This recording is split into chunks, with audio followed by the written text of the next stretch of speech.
নমস্কার, আমি মিঠু। শুরু করছি নজরে রাজ্য।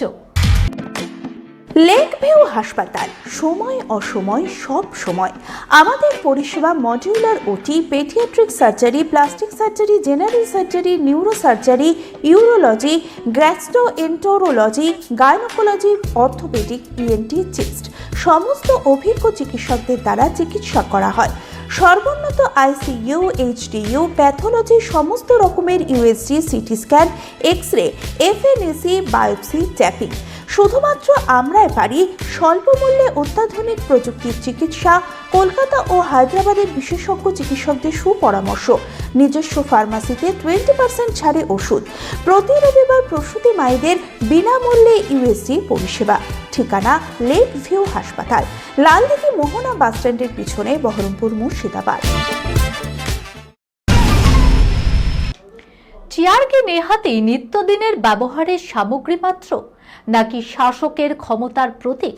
বৃহত্তর অর্থে নিশ্চিতভাবে দ্বিতীয়টি। কথায় আছে, চেয়ার থাকে, চেয়ারে বসার লোক বদলে যায়। অর্থাৎ শাসকের কুর্সি চিরকালীন, পরিবর্তন হয় শুধু শাসকে। কিন্তু না, সবসময় এ কথা আবার ধ্রুব সত্যও নয়। 26-এর বঙ্গে রাজনৈতিক পালাবদলের পর কুর্সি দখলকারী বদলাচ্ছে কুর্সিও। হ্যাঁ, এটাই বাস্তব। বিধানসভায় যে চেয়ার এতদিন ছিল প্রাক্তন মুখ্যমন্ত্রী মমতা বন্দ্যোপাধ্যায়ের, সেই চেয়ারে বসতে নারাজ নতুন মুখ্যমন্ত্রী শুভেন্দু অধিকারী। তাই বিধানসভায় কুর্সি বদল। মুখ্যমন্ত্রীর নাম ফলক থেকে মমতা বন্দ্যোপাধ্যায়ের নাম মুছে লেখা হয় শুভেন্দু অধিকারীর নাম, বদলে যায় চেয়ারও। তাই বলে মমতার পছন্দের চেয়ারটি মোটেও বাতিলের খাতায় চলে যাচ্ছে না।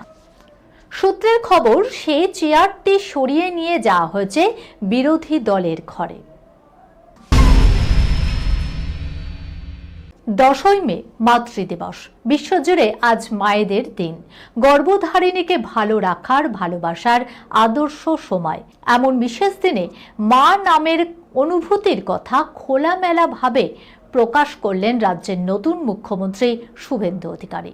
ফেসবুক পোস্টে তিনি কুর্নিশ জানালেন মাতৃশক্তিকে। তার পোস্টে পরোক্ষভাবে উঠে এলো নিজের মায়ের প্রতি কৃতজ্ঞতাও।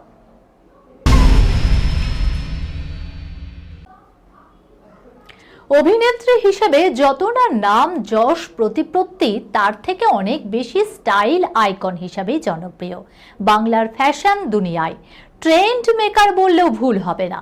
যে কোনো অ্যাওয়ার্ড অনুষ্ঠানে অভিনব ফ্যাশন সেন্সের জন্যই লাইমলাইট ছিনিয়ে নেন। তিনি আর কেউ নন, বঙ্গললনা মনামি ঘোষ।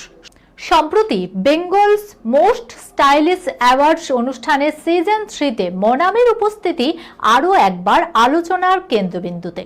ছেলেবেলার নস্টালজিয়া উস্কে ছুটি ছুটি থিমের পোশাকে মনামির নজর কাড়া লুক এখন পেজ 3-র চর্চিত বিষয়। গ্রীষ্মের ছুটির আগেই ছুটির আমেজে মনামি।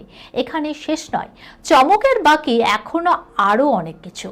ভাবনার দৃষ্টিকোণ থেকে কিভাবে নতুন ফ্যাশন ট্রেন্ড তৈরি করা যায়, সেই বার্তাই দিয়েছেন মনামি। এই ড্রেস কিন্তু কোনো প্রসিদ্ধ ফ্যাশন ডিজাইনার বা ব্র্যান্ডের নয়, একটি এনজিওর শিশুদের হাতের আঁকা দিয়ে তৈরি পোশাক পরে অ্যাওয়ার্ড শোয়ে মধ্যমণি মনামি। নজর কেড়েছে তার হাতের ছুটি ছুটি লেখা কাগজের হলুদ রঙের নৌকাও।